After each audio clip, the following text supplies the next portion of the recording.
നമസ്കാരം. ഈ വാർത്താ ദിനത്തിൽ ഇന്ന് ഇതുവരെ സംഭവിച്ച വാർത്തകളിലേക്ക് വിശദമായി. കോൺഗ്രസിന്റെ കൈപിടിച്ച് സന്ദീപ് വാര്യർ.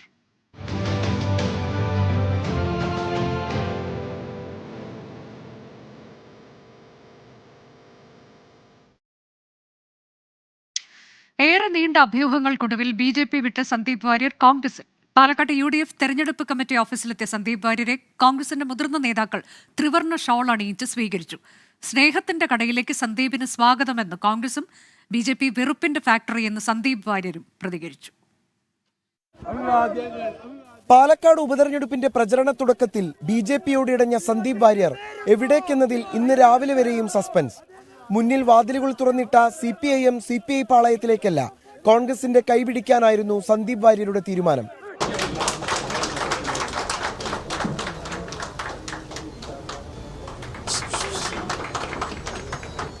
ത്രിവർണ്ണ ഷാളണിഞ്ഞ് നേതാക്കൾക്കൊപ്പമിരുന്ന സന്ദീപ് വാര്യർ ഇനി താൻ കോൺഗ്രസ് എന്ന് പ്രഖ്യാപിച്ചു. അങ്ങേയറ്റത്തെ വെറുപ്പും വിദ്വേഷവും മാത്രം ഉൽപ്പാദിപ്പിക്കുന്ന ഒരു ഫാക്ടറിയിൽ ഇത്രകാലം ജോലിയെടുത്തു എന്ന ജാള്യതയാണ് ഇപ്പൊ എന്നെ പേറുന്നത്. സ്നേഹത്തിന്റെ കടയിൽ ഒരു മെമ്പർഷിപ്പ് എടുക്കാനാണ് ഞാൻ തീരുമാനിച്ചത്. കോൺഗ്രസിന് ഇത് നല്ല ദിവസമെന്ന് KPCC അധ്യക്ഷൻ K സുധാകരൻ. സന്ദീപ് സ്നേഹത്തിന്റെ കടയിലേക്കെന്ന് പ്രതിപക്ഷ നേതാവ് VD സതീശനും പറഞ്ഞു. കോൺഗ്രസിന്റെ ഈ സഹന രാഷ്ട്രീയത്തെ സ്വീകരിക്കാൻ വേണ്ടി നമ്മളോടൊപ്പം വന്നത് നമ്മൾ അഭിമാനത്തോടെ നെഞ്ചിലേറ്റുകയാണ്. വെറുപ്പിന്റെ രാഷ്ട്രീയം വിറ്റിട്ട് സ്നേഹത്തിന്റെ രാഷ്ട്രീയത്തിലേക്ക് ഒരാൾ ജോയിൻ ചെയ്യാൻ സന്ദീപ് വാര്യർ ഇനി കോൺഗ്രസിന്റെ മുൻനിരയിലെന്നാണ് നേതാക്കളുടെ പ്രഖ്യാപനം. എന്നാൽ സന്ദീപ് വാര്യരുടെ പാർട്ടി പ്രവേശനത്തിൽ ഒളിയമ്പുമായി K മുരളീധരൻ. സ്നേഹത്തിന്റെ കടയിലെ മെമ്പർഷിപ്പ് എന്നും നിലനിൽക്കണം. പാലക്കാട് ഉപതെരഞ്ഞെടുപ്പിന് ദിവസങ്ങൾ മാത്രം ബാക്കി നിൽക്കെ സന്ദീപ് വാര്യരുടെ എൻട്രി അനുകൂലമാകുമെന്ന പ്രതീക്ഷയാണ് UDF ക്യാമ്പിന്. സന്ദീപ് വാര്യർ ഇനി കോൺഗ്രസിന്റെ വാര്യർ. സന്ദീപിന്റെ കടന്നുവരവ് പ്രത്യക്ഷത്തിൽ വലിയ മാറ്റമൊന്നും കോൺഗ്രസിൽ ഉണ്ടാക്കില്ലെങ്കിലും ഇപ്പോഴത്തെ സാഹചര്യത്തിലെ പാർട്ടിയിലേക്കുള്ള കടന്നുവരവ് കോൺഗ്രസിന് അല്പമെങ്കിലും ആശ്വാസം നൽകുന്നതാണ്. രാജീവ് സുദേവിനൊപ്പം പാലക്കാട് നിന്ന് നിഖിൽ പ്രമേഷ്, 24. നേരത്തെ പ്രതീക്ഷിച്ചിരുന്നെങ്കിലും പാലക്കാട്ടെ വോട്ടെടുപ്പ് പടിവാതിലിൽ നിൽക്കുമ്പോൾ സന്ദീപ് വാര്യർ പാർട്ടി വിട്ടത് BJPക്ക് പ്രഹരമായി. സന്ദീപ് വാര്യരെ പരിഹസിച്ചാണ് BJP നേതൃത്വത്തിന്റെ പ്രതികരണം. എങ്കിലും സന്ദീപിന്റെ ബലിദാനി പരാമർശം പ്രചാരണത്തിൽ ആയുധമാക്കാനാണ് BJP തീരുമാനം. അനുനയിപ്പിക്കാൻ BJP നേതാക്കൾ ശ്രമിച്ചിരുന്നെങ്കിലും സന്ദീപ് വാര്യർ വഴങ്ങിയിരുന്നില്ല. K സുരേന്ദ്രനടക്കമുള്ളവർ അവഗണിക്കുന്നുവെന്ന പരാതിയും സന്ദീപ് തന്നെ കാണാനെത്തിയവരെ അറിയിക്കുകയും ചെയ്തു. K സുരേന്ദ്രനോടുള്ള അതൃപ്തിയും കോൺഗ്രസിൽ ചേർന്നുള്ള വാർത്താ സമ്മേളനത്തിൽ സന്ദീപ് തുറന്നു പറഞ്ഞു.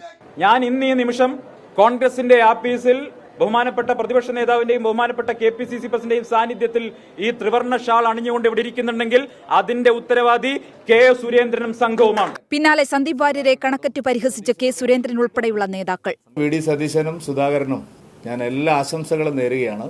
സന്ദീപ് വാര്യർ കോൺഗ്രസിൽ നീണാൾ വാഴട്ടെ എന്ന് ഞാൻ ആശംസിക്കുന്നു. മുങ്ങുന്ന കപ്പലിലേക്കാണ് സന്ദീപ് പോയതെന്ന മുന്നറിയിപ്പുമായി പത്മജ വേണുഗോപാൽ ഉൾപ്പെടെയുള്ളവരും രംഗത്തെത്തി. സന്ദീപ് വാര്യരെ അവഗണിക്കുകയെന്ന നിലപാടായിരുന്നു തുടക്കം മുതൽ നേതൃത്വത്തിന്. എന്നാൽ പാലക്കാട് ഉപതെരഞ്ഞെടുപ്പ് പശ്ചാത്തലത്തിൽ സന്ദീപിന്റെ കൂടുമാറ്റം തിരിച്ചടിയാകുമോ എന്ന ആശങ്കയും BJP നേതൃത്വത്തിനുണ്ട്. BJPയുടെ പ്രതിരോധം ഇങ്ങനെ.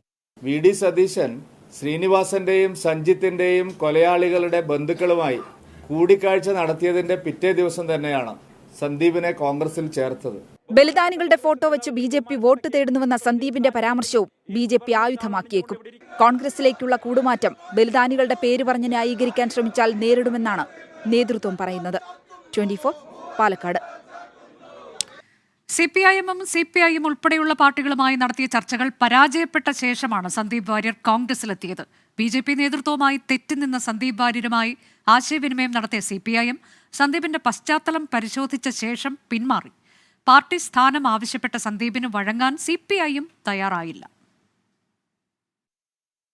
തിരഞ്ഞെടുപ്പ് കൺവെൻഷൻ വേദിയിൽ ഇരിപ്പിടം കിട്ടാതെ വന്നതോടെയാണ് സന്ദീപ് വാര്യർ 2 പതിറ്റാണ്ടിലേറെയായി തുടരുന്ന സംഘപരിവാർ ബന്ധം മുറിക്കാൻ തീരുമാനിച്ചത്. ഇതിന്റെ ഭാഗമായി CPIM, CPI, ജനതാദൾ എസ് തുടങ്ങിയ പാർട്ടികളുമായി ആശയവിനിമയം നടത്തി. BJP മുഖ്യശത്രുവായ പാലക്കാട്ട് ചലനങ്ങളുണ്ടാക്കാൻ ലക്ഷ്യമിട്ട് CPIM സന്ദീപ് വാര്യർ വിഷയം ഏറ്റെടുത്തു. സന്ദീപ് വാര്യരെ പാർട്ടിയിലേക്ക് എത്തിക്കാൻ ശ്രമിച്ച് ആശയവിനിമയം നടത്തി. എന്നാൽ സന്ദീപ് വാര്യരുടെ തീവ്രവർഗീയ പ്രതികരണങ്ങളുടെ പശ്ചാത്തലം ചൂണ്ടിക്കാട്ടിയ നേതാക്കളിൽ ഒരു വിഭാഗം എതിർപ്പ് പ്രകടിപ്പിച്ചതോടെ CPIM പിന്മാറുകയായിരുന്നു. വളരെ കൃത്യമായ ചില പരിശോധനകളും ചില ആലോചനകളും നടത്തിയിട്ടുണ്ടാകാം എന്ന് നിങ്ങൾ കരുതിക്കോളൂ. ന്യൂനപക്ഷങ്ങൾക്കെതിരെ തീവ്രമായ പ്രതികരണങ്ങൾ നടത്തിയിട്ടുള്ള സന്ദീപ് വാര്യരുടെ വരവ് ദോഷകരമാകുന്ന വിലയിരുത്തൽ CPI നേതാക്കൾ ഇപ്പോൾ പരസ്യമാക്കുന്നുണ്ട്. വർഗീയതയുടെ ഒരു കാളിയനെ കഴുത്തിൽ അണിയാൻ അതൊരു അലങ്കാരമായി കൊണ്ടു നടക്കാൻ കോൺഗ്രസിന് മാത്രമേ പറ്റൂ. അത് കോൺഗ്രസ് തന്നെയാണ് അത് അലങ്കാരമായിട്ട് കൊണ്ടു നടക്കേണ്ടത്. സന്ദീപ് വാര്യർ കോൺഗ്രസിൽ ചേർന്നത് പാലക്കാട് ചലനമുണ്ടാക്കില്ലെന്നാണ് CPIMന്റെ വിലയിരുത്തൽ. UDF തോറ്റ് തുന്നമടാൻ പോകല്ലേ ഈ പാലക്കാട്. ഇനി അതിന്റെ അകത്ത് എന്ത് ഗുണമുണ്ടാക്കാനാ? സന്ദീപല്ല ഇനി ആര് വന്നാലും ഈ പാലക്കാട് കോൺഗ്രസ് ജയിക്കും. പാർട്ടിയിൽ ചേരുന്നതിന് സ്ഥാനം ചോദിച്ചതാണ് CPIയിലേക്കുള്ള വരവിന് സന്ദീപ് വാര്യർക്ക് തടസ്സമായത്. ചേർന്നാലുടൻ പാർട്ടി പദവികൾ നൽകുന്ന രീതി കമ്മ്യൂണിസ്റ്റ് പാർട്ടികളില്ല. ഇടതു പാർട്ടികളുമായുള്ള ചർച്ച വഴിമുട്ടിയതോടെയാണ് ചാനൽ ചർച്ചയിൽ പങ്കെടുക്കുന്ന നേതാവ് വഴി സന്ദീപ് വാര്യർ കോൺഗ്രസിൽ എത്തിയത്. 24 പാലക്കാട്. BJPയിൽ നിന്നുള്ള അവഗണനയും അപമാനവും തന്നെ ഏറെ വേദനിപ്പിച്ചെന്ന് സന്ദീപ് വാര്യർ നേരത്തെ പറഞ്ഞിരുന്നു. CPIയും സന്ദീപിനെ സ്വാഗതം ചെയ്യാൻ തയ്യാറായിരുന്നുവെങ്കിലും സന്ദീപ് വാര്യർ കോൺഗ്രസ് തെരഞ്ഞെടുത്തു. നാടകീയ സംഭവങ്ങളുടെ നാൾവഴികളിലൂടെ. ഞാൻ അപമാനിതനായതുകൊണ്ട് അപമാനിക്കപ്പെട്ട സ്ഥലത്ത് തിരിച്ചു പോകാൻ സാധിക്കില്ല എന്ന ആത്മാഭിമാനമുള്ള ഒരു മനുഷ്യനായതുകൊണ്ടുള്ള നിലപാടാണ്. ഉപതിരഞ്ഞെടുപ്പിന്റെ പ്രചാരണ തുടക്കത്തിൽ തന്നെ സന്ദീപ് വാര്യർ BJPയുമായി ഉടക്കി. BJP തിരഞ്ഞെടുപ്പ് കൺവെൻഷനിൽ ഇരിപ്പിടം നൽകാതെ അപമാനിച്ചു. പ്രചാരണത്തിൽ നിന്ന് സന്ദീപ് പൂർണ്ണമായും വിട്ടുനിന്നു. സന്ദീപ് വാര്യരെ വിളിച്ചു വരുത്തി ഈ തെരഞ്ഞെടുപ്പിൽ ഒരു പ്രധാനപ്പെട്ട ചുമതല ഞാൻ ഏൽപ്പിച്ചതാണ്. സന്ദീപ് വാര്യർ സജീവമായിട്ട് പാർട്ടി പ്രവർത്തനത്തിലേക്ക്, തെരഞ്ഞെടുപ്പ് പ്രവർത്തനത്തിലേക്ക് തിരിച്ചു വരണം എന്ന് തന്നെയാണ്. നവംബർ 4-നിട്ട ഫേസ്ബുക്ക് പോസ്റ്റിലൂടെ BJPയുമായുള്ള അകൽച്ചയ്ക്ക് സ്ഥിരീകരണമായി. പാലക്കാട് BJP സ്ഥാനാർത്ഥി C കൃഷ്ണകുമാറിനെതിരെ രൂക്ഷമായ വിമർശനവും. ഒരുപക്ഷെ അദ്ദേഹത്തിന് എന്റെ കഴിവിൽ വിശ്വാസമില്ലാത്തതുകൊണ്ടായിരിക്കാം, അദ്ദേഹത്തിന്റേതുപോലെയുള്ള അനർഘനിർഗളമായ സംഭാഷണ ശൈലി എനിക്കില്ലാത്തതുകൊണ്ടോ, അദ്ദേഹത്തിന്റെ രീതിയിൽ ഒറേറ്ററി സ്കിൽ എനിക്കില്ലാത്തതുകൊണ്ടോ ഒക്കെ അദ്ദേഹത്തിന് എന്നോടൊരു അവമതിപ്പുണ്ടായിരിക്കാം എന്നാണ് ഞാൻ കരുതുന്നത്. BJPയോടുള്ള അതൃപ്തി വെളിവാക്കിയതിന് തൊട്ടുപിന്നാലെ CPM കേന്ദ്ര കമ്മിറ്റി അംഗം AK ബാലൻ സന്ദീപിനെ പ്രകീർത്തിച്ച് രംഗത്തെത്തി. ഞങ്ങളെ ശക്തമായിട്ട് എതിർക്കുന്ന ഒരാളാണ് അദ്ദേഹം. ആ സമയത്തും ഞാൻ പറഞ്ഞു, ഞങ്ങളുടെ മര്യാദ വെച്ചിട്ട് പറഞ്ഞു, വ്യക്തി എന്നുള്ള നിലയിൽ ഞങ്ങൾ അദ്ദേഹത്തെ ബഹുമാനിക്കുന്നുണ്ട്. കാരണം ഇതെല്ലാം പറഞ്ഞു കഴിഞ്ഞാലും പുറത്തു വന്ന് ചിരിച്ചിട്ട് അയാൾ കൈതരും. CPI സംസ്ഥാന സെക്രട്ടറി ബിനോയ് വിശ്വം സന്ദീപ് വാര്യരെ സ്വാഗതം ചെയ്ത് രംഗത്തെത്തി. ഇടതുപക്ഷത്തേക്ക് ആ ഒരാൾ വന്നാൽ ഞങ്ങൾ ശ്രദ്ധാപൂർവ്വം സ്വാഗതം ചെയ്യും. CPIയുടെ നയവും പരിപാടിയും അംഗീകരിച്ചാൽ സന്ദീപ് വാര്യരെ സ്വീകരിക്കാൻ തയ്യാറാണെന്ന് CPI ജില്ലാ സെക്രട്ടറി KP സുരേഷ് രാജും പറഞ്ഞു. ഈ കമ്മ്യൂണിസ്റ്റ് പാർട്ടിയുടെ നയവും പരിപാടിയും രാഷ്ട്രീയ ലക്ഷ്യങ്ങളും ഈ പാർട്ടിയുടെ രാഷ്ട്രീയ ലക്ഷ്യങ്ങളും അംഗീകരിക്കുന്നു എന്ന് പറയുന്ന ആർക്കും കടന്നു വരാം. എന്നാൽ പാർട്ടിയുടെ നയപരിപാടികൾ അംഗീകരിക്കുന്നു എന്ന് അദ്ദേഹം സമ്മതിക്കണം. പക്ഷെ സന്ദീപ് വാര്യർ അത്തരത്തിൽ നിലപാട് സ്വീകരിച്ചു വന്നാൽ ഞങ്ങളത് ആലോചിക്കും, അതിൽ തർക്കമൊന്നുമില്ല. എന്നാൽ സന്ദീപിനെ വേണ്ടെന്ന് കോൺഗ്രസ് നേതാക്കൾ തന്നെ ആദ്യഘട്ടത്തിൽ നിലപാടെടുത്തിരുന്നു. ഇവിടെ അല്ലെങ്കിൽ തന്നെ ഇവിടെ പ്രശ്നമുണ്ട്. പിന്നെ എന്തിനാ വെറുതെ സന്ദീപ് വാര്യർ ഇങ്ങോട്ട് വരുന്നത്? പാർട്ടി ജനാധിപത്യ പാർട്ടി അതിന് പ്രശ്നം ഉണ്ടാവും. പിന്നെ നിങ്ങൾ സന്ദീപ് വാര്യരും കൂടി ഇങ്ങോട്ട് കൊണ്ടുവരണോ? ഞങ്ങൾ ഓരോ പാർട്ടിയിലും ഉടക്കുന്നവരെ സ്വാഗതം ചെയ്യാൻ ഞങ്ങൾക്ക് എന്താ, ഇവിടെ ഞങ്ങളുടെ പാർട്ടി പ്രവർത്തനവുമായി മുമ്പോട്ട് പോകുന്ന നേതാക്കളെയൊക്കെ ഞങ്ങൾ അവഗണിച്ചുകൊണ്ട് ഇവരെ ആരെയും പരിഗണിക്കേണ്ട കാര്യമുണ്ടോ? എന്നാൽ പാലക്കാട് ഉപതെരഞ്ഞെടുപ്പിന് 4 നാൾ ശേഷിക്കെ കൈപിടിച്ചു സന്ദീപ് വാര്യർ. ആർജവമുള്ള, അഭിമാനബോധമുള്ള, ആത്മാഭിമാനബോധമുള്ള ആളുകൾക്ക് അരനിമിഷം പോലും തുടരാൻ കഴിയാത്ത പാർട്ടിയായി BJP കേരളത്തിൽ മാറിയിട്ടുണ്ട്. അതുകൊണ്ട് തന്നെ ആത്മാഭിമാനബോധമുള്ള പ്രവർത്തകർ ആ വെറുപ്പിന്റെ കൂടാരം വിട്ട് പുറത്തു വരുമെന്നാണ് ഞാൻ പ്രതീക്ഷിക്കുന്നത്. Research desk 24. ഇന്ന് ഇതുവരെ സംഭവിച്ച വാർത്തകളാണ് വിശദമായി പരിശോധിക്കുന്നത്. ഇനി ഉപതെരഞ്ഞെടുപ്പ് വാർത്തകൾ. പാലക്കാട് ഉപതെരഞ്ഞെടുപ്പിലെ LDF സ്ഥാനാർത്ഥി ഡോക്ടർ P സരിന് വേണ്ടി മുഖ്യമന്ത്രി പ്രചാരണം തുടങ്ങി. P സരിൻ മിടുമിടുക്കനായ സ്ഥാനാർത്ഥിയെന്ന് വിശേഷിപ്പിച്ചാണ് മുഖ്യമന്ത്രിയുടെ പ്രചാരണം. പാലക്കാട് മണ്ഡലത്തിൽ വോട്ട് ചേർത്തതിൽ P സരിനെതിരെ കോൺഗ്രസ് ആരോപണം ആവർത്തിക്കുകയാണ്.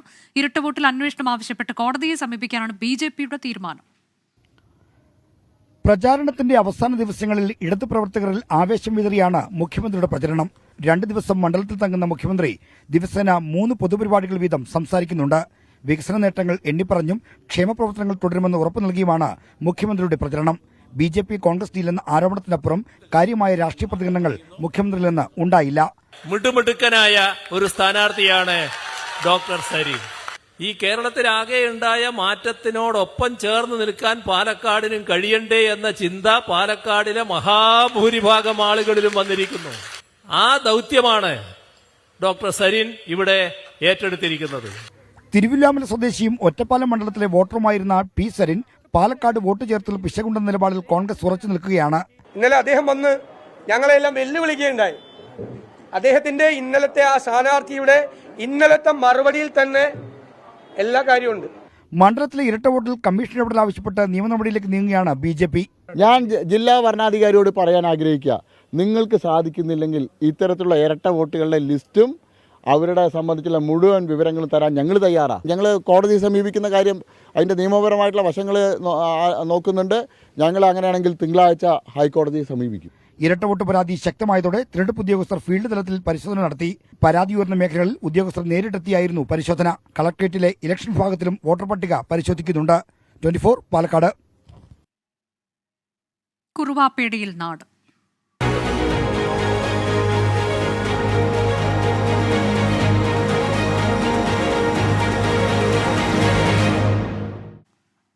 ആലപ്പുഴ മണ്ണഞ്ചേരിയിലെയും പുന്നപ്രയിലെയും മോഷണങ്ങൾക്ക് പിന്നിൽ കുറുവാ സംഘമെന്ന് ഉറപ്പിച്ച് പോലീസ്. 2 സ്ഥലങ്ങളിലും മോഷണത്തിനെത്തിയ പ്രതികളിൽ ഒരാളുടെ ചിത്രം പോലീസിൽ ലഭിച്ചിട്ടുണ്ട്. ശക്തമായ അന്വേഷണങ്ങൾക്കിടയിലും ഇന്ന് പുലർച്ചെയും കുറുവാ സംഘത്തിന്റെ സാന്നിധ്യം പലയിടത്തുമുണ്ടായി.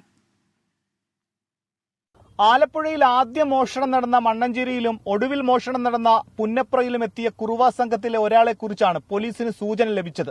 മണ്ണഞ്ചേരിയിൽ അടുക്കള വാതിൽ പൊളിച്ച് അകത്തു കടന്ന് മാല കവർന്നതും പുന്നപ്രയിൽ യുവതിയുടെയും കുഞ്ഞിന്റെയും മാല മോഷ്ടിച്ചതും ഒരാൾ തന്നെ എന്നാണ് പോലീസിന്റെ നിഗമനം. സംഘത്തിൽ 2 പേർ ഉണ്ടായിരുന്നു. ഒരാൾ മാത്രമാണ് വീട്ടിൽ കയറിയത്. CCTVയിൽ നിന്നും സാക്ഷിമൊഴികളിൽ നിന്നും പോലീസ് പ്രതിയുടെ രേഖാചിത്രം തയ്യാറാക്കി പുറത്തുവിട്ടിട്ടുണ്ട്. ഇതിനിടെ ദൃക്സാക്ഷിയുമായി മൽപ്പിടുത്തം നടത്തുന്നതിനിടയിൽ മോഷ്ടാവിന് മൂക്കിനേറ്റ മുറിവിന് ചികിത്സയ്ക്കായി ഏതെങ്കിലും ആശുപത്രിയെ സമീപിക്കാൻ സാധ്യതയുള്ളതിനാൽ ആശുപത്രികൾക്കും പോലീസ് നിർദ്ദേശം നൽകിയിട്ടുണ്ട്. കവർച്ച തടയാൻ പ്രത്യേക അന്വേഷണ സംഘത്തിന് രൂപം നൽകണമെന്നാവശ്യപ്പെട്ട് KC വേണുഗോപാൽ MP മുഖ്യമന്ത്രിക്ക് കത്തു നൽകി. 24 ആലപ്പുഴ.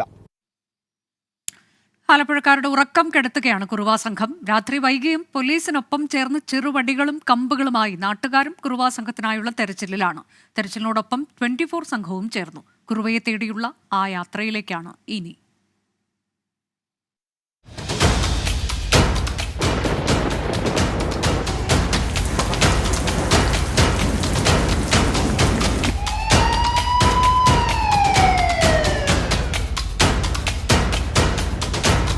കുറുവയെ പിടിക്കാൻ കടുവകയാകുകയാണ് കേരള പോലീസ്. കേരള പോലീസ് മാത്രമല്ല, ഈ നാട്ടിലെ ഓരോ നാട്ടുകാരും സംഘങ്ങളായി തിരിഞ്ഞ കുറുവക്കായൽ അന്വേഷണം ഊർജിതമാക്കിയിരിക്കുകയാണ്.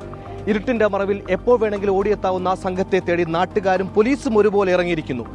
ഒക്ടോബർ 29-ന് മണ്ണഞ്ചേരിയിൽ നടന്ന ആദ്യ മോഷണം. CCTVയിൽ നിന്ന് കുറുവാ സംഘമെന്ന് സംശയിക്കുന്ന ദൃശ്യങ്ങൾ കണ്ടെത്തിയത് മുതൽ ആലപ്പുഴയിലെ ജനങ്ങളുടെ ഉറക്കം കെട്ടു. കേട്ടുമാത്രം അറിയുന്ന ക്രൂര മോഷണ സംഘം ഏത് സമയവും അവരുടെ മുന്നിലേക്കും വരാം.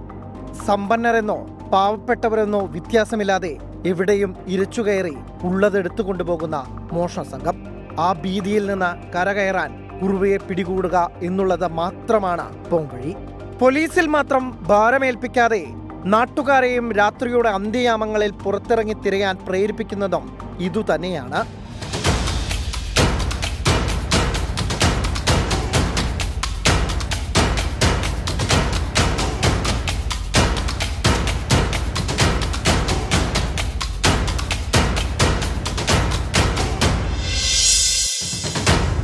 മഴ തോർന്ന മണ്ണിൽ ചവിട്ടി കാടും മേടും താണ്ടി തിരച്ചിലാണ് മണ്ണഞ്ചേരി പുന്നപ്ര മേഖലയിലുള്ളവർ. തടയുന്നവരെ ആയുധങ്ങൾ ഉപയോഗിച്ച ക്രൂരമായി മുറിവേൽപ്പിക്കുന്ന കുറുവയെ നേരിടാൻ മരക്കമ്പും വടിയുമാണ് സ്വയം പ്രതിരോധത്തിന്. പട്രോളിംഗ് ശക്തമാക്കി നാട്ടിലെ ഓരോ മുക്കിലും മൂലയിലും കുറുവയെ തേടി പോലീസും. ബഹുമാനപ്പെട്ട SP സാറിന്റെ നിർദ്ദേശപ്രകാരം പല ടീമുകളായിട്ട് പട്രോളിംഗ് ടീമുകളായിട്ട് തിരിഞ്ഞ് സ്റ്റേഷനിലെ പോലീസുകാരെ പല ബൈക്കിലായിട്ടും അതുപോലെ തന്നെ മഫ്റ്റിയിലുമൊക്കെ ആയിട്ട് നാട്ടുകാരുടെയും കൂടെ സഹായത്തോടെ പട്രോളിംഗ് അവരുടെ റെസിഡൻസ് അസോസിയേഷൻസ് ഉണ്ട്, അവരുടെയും കൂടെ സഹായത്തോടു കൂടി പല ടീമുകളായിട്ട് തിരിഞ്ഞ് നോക്കുന്നുണ്ട്. മണിക്കൂറുകളോളം നാട്ടുകാർക്കും പോലീസിനുമൊപ്പം 24 സംഘം നടത്തിയ യാത്ര പുലർച്ചെ 4 മണിയോടെ അവസാനിച്ചു. ആലപ്പുഴക്കാർക്ക് കുറുവയെ പേടിക്കാതെ സ്വസ്ഥമായി ഉറങ്ങാൻ കഴിയുന്ന രാത്രികൾ അധികം ദൂരത്തല്ലെന്ന വിശ്വാസത്തിൽ കുറുവ സംഘത്തെ കേരള പോലീസിലെ കടുവകൾ പിടികൂടുമെന്ന പ്രതീക്ഷയിൽ. ക്യാമറാമാൻമാരായ ഷിബിനും സുമിത്തിനുമൊപ്പം സുഹൈൽ മുഹമ്മദ്, മനീഷ് മഹിബാൽ, ആലപ്പുഴ. ഇപ്പോൾ വരുന്നൊരു പ്രധാനപ്പെട്ട വാർത്ത. ചേവായൂർ സർവീസ് സഹകരണ ബാങ്ക് തെരഞ്ഞെടുപ്പിലെ ക്രമക്കേടിൽ പ്രതിഷേധിച്ച് നാളെ കോഴിക്കോട് ജില്ലയിൽ UDF ഹർത്താൽ ആചരിക്കും. ഏറ്റവും പ്രധാനപ്പെട്ട വാർത്തയാണ്. ആ വാർത്തയുടെ വിശദാംശത്തിലേക്ക് നമ്മൾ പോകും. അതിനു മുൻപായി മറ്റൊരു റിപ്പോർട്ടിലേക്ക്. എറണാകുളം പറവൂരിൽ മോഷ്ടാക്കളെ പിടികൂടാൻ മുനമ്പം ഡിവൈഎസ്പിയുടെ നേതൃത്വത്തിൽ അന്വേഷണം. CCTVയിലുള്ളത് കുറുവാ സംഘമാണെന്ന് സ്ഥിരീകരിക്കാനായിട്ടില്ലെന്ന് റൂറൽ SP വൈഭവ് സക്സേന പറഞ്ഞു. നഗരമേഖലകളിലും പോലീസ് നിരീക്ഷണം ശക്തമാക്കിയിട്ടുണ്ട്. പറവൂരിലെത്തിയത് കുറുവാ സംഘമാണെന്ന് എറണാകുളം റൂറൽ പോലീസ് ഇതുവരെ സ്ഥിരീകരിച്ചിട്ടില്ല.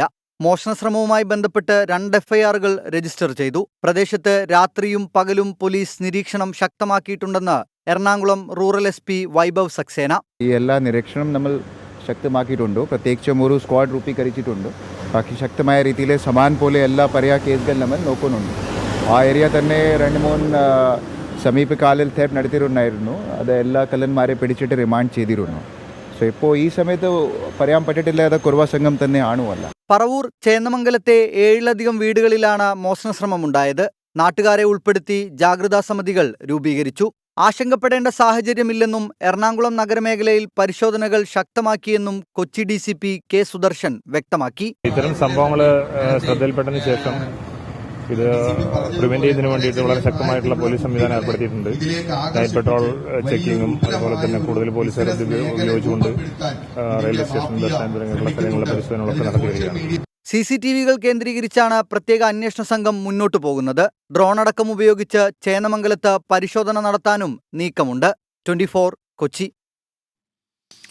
ചേവായൂർ ബാങ്ക് തെരഞ്ഞെടുപ്പുമായി ബന്ധപ്പെട്ട അക്രമങ്ങൾക്ക് നേതൃത്വം നൽകിയത് CPIM എന്ന MK രാഘവൻ MP 10 ജീപ്പുകൾ തകർത്തു. പോലീസ് സമ്പൂർണ്ണ നിഷ്ക്രിയമാണ്. തെരഞ്ഞെടുപ്പ് നിയന്ത്രിച്ചത് NGO യൂണിയൻ പ്രവർത്തകരാണെന്നും MK രാഘവൻ ആരോപിച്ചു. നാളെ കോഴിക്കോട് ജില്ലയിൽ ഹർത്താലിന് ആഹ്വാനം ചെയ്തിരിക്കുകയാണ് കോൺഗ്രസ്. ജില്ലയുടെ വിവിധ പ്രദേശങ്ങളിലെ വോട്ടർമാരല്ലാത്ത ആയിരക്കണക്കിന് ആളുകളാണ് തെരഞ്ഞെടുപ്പ് പൂർണ്ണമായും നിയന്ത്രിച്ചത്. 5000-ഓളം കള്ള വോട്ട് ചെയ്തു. അതുകൂടാതെ UDFന്റെ കോൺഗ്രസിൻ്റെ വോട്ടർമാരെ 10000-ഓളം വോട്ടർമാരെ വോട്ട് ചെയ്യാൻ സമ്മതിച്ചില്ല. പോലീസ് പൂർണ്ണമായും ഏകപക്ഷീയമായി പ്രവർത്തിച്ചു. സമീർ C. മുഹമ്മദ് വിശദാംശങ്ങളുമായി. സമീർ, വലിയ സംഘർഷത്തിലേക്ക് വഴിമാറുന്നു. നമ്മൾ കുറച്ച് സമയം മുൻപൊക്കെ തത്സമയം കണ്ടതാണ്. കള്ളവോട്ട് ആരോപണം വ്യാപകമായി CPIM കള്ളവോട്ട് ചെയ്തു എന്നുള്ളതാണ് കോൺഗ്രസിന്റെ ആരോപണം. നാളെ ഇപ്പോൾ അവർ ഹർത്താലിനും ആഹ്വാനം ചെയ്തിരിക്കുന്നു. വിവരങ്ങൾ എന്താണ്? അനുജ സൂചിപ്പിച്ചതുപോലെ രാവിലെ 8 മണി മുതലാണ് വോട്ടെടുപ്പ് ആരംഭിച്ചത്. അത് മുതൽ തന്നെ സംഘർഷമായിരുന്നു, നീണ്ടുനിന്ന സംഘർഷമാണ്. അതിനൊടുവിൽ 4 മണിയോടുകൂടെ ഇപ്പോൾ തെരഞ്ഞെടുപ്പ് നടപടികൾ പൂർത്തീകരിച്ചിരിക്കുന്നു. അതിന് പിറകെയാണ് ഇപ്പോൾ MK രാഘവൻ MP മാധ്യമങ്ങളെ കണ്ടത്. ആ വേളയിലാണ് നാളെ ഹർത്താലിന് ആഹ്വാനം ചെയ്തിരിക്കുന്നത്. ഒപ്പം Kozhikode DCC president advocate K പ്രവീൺകുമാറുമുണ്ട്. ഒപ്പം KPCC ജനറൽ സെക്രട്ടറി ജയാനന്ദുമുണ്ട്. ഈ 3 പേരാണ് ഇപ്പോൾ മാധ്യമങ്ങളെ കണ്ടത്. ആ വേളയിലാണ് ഈ അനിഷ്ട സംഭവങ്ങളിൽ പ്രതിഷേധിച്ചുകൊണ്ട് നാളെ രാവിലെ 6 മണി മുതൽ വൈകിട്ട് 6 മണി വരെ ഹർത്താലിന് ആഹ്വാനം ചെയ്തിരിക്കുകയാണ്. ഈ വലിയ രീതിയിലുള്ള അക്രമമാണ് പോലീസിന്റെയും അതുപോലെ തന്നെ CPIM പ്രവർത്തകരുടെയും ഭാഗത്തുനിന്ന് ഉണ്ടായത് എന്നാണ് UDF ആരോപിക്കുന്നത്. പ്രധാനമായും ഈ പോലീസ് ഉദ്യോഗസ്ഥർ നോക്കി നിൽക്കെയാണ് വലിയ രീതിയിലുള്ള അക്രമ സംഭവങ്ങൾ ഉണ്ടായത്. 10 ജീപ്പുകൾ തകർത്തു. അതുപോലെ തന്നെ നിരവധി പേർക്ക് KPCC general secretary PM Nivas ഉൾപ്പെടെയുള്ള നിരവധി പേർക്ക് ക്രൂരമായ മർദ്ദനത്തിന് ഇരയാകേണ്ടി വന്നു. അത്തരം സംഭവങ്ങളെല്ലാം തന്നെ ചൂണ്ടിക്കാണിച്ചുകൊണ്ടാണ് നാളെ ഹർത്താലിന് ആഹ്വാനം ചെയ്തിരിക്കുന്നത്. ചേവായൂർ സർവീസ് സഹകരണ ബാങ്ക് തെരഞ്ഞെടുപ്പുമായി ബന്ധപ്പെട്ട് വ്യാപകമായി കള്ളവോട്ട് നടന്നിട്ടുണ്ട് എന്നതാണ് കോൺഗ്രസിന്റെ ആരോപണം. അക്രമത്തിലൂടെ തെരഞ്ഞെടുപ്പ് നടത്തുകയാണ്, ഭരണം പിടിക്കാനുള്ള CPIM ശ്രമം തുടങ്ങിയ ആരോപണങ്ങൾ ഉന്നയിച്ചുകൊണ്ട് നാളെ കോൺഗ്രസ് ഹർത്താലിന് ആഹ്വാനം ചെയ്തു. രാവിലെ 6 മുതൽ വൈകിട്ട് 6 വരെ കോഴിക്കോട് ജില്ലയിൽ കോൺഗ്രസിന്റെ ഹർത്താൽ. ഇന്നത്തെ സ്വർണ്ണവില. ഇന്നത്തെ സ്വർണ്ണനിരക്ക് സമർപ്പിക്കുന്നത് സ്പർശ ഗോൾഡ് ആൻഡ് ഡയമണ്ട്സ്. ഫിജിറ്റലാകൂ ഇനി സ്പർശയോടൊപ്പം.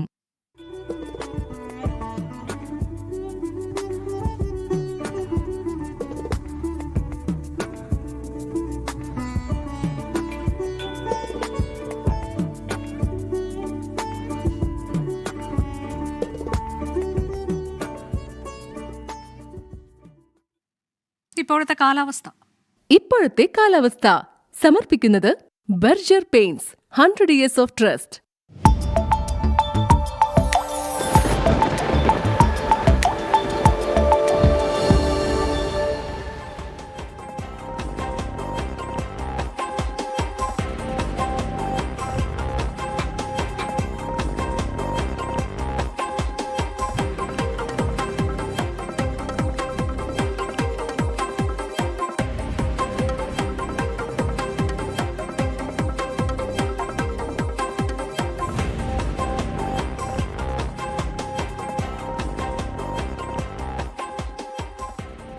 ഇന്നിതുവരെ അവസാനിക്കുകയാണ്.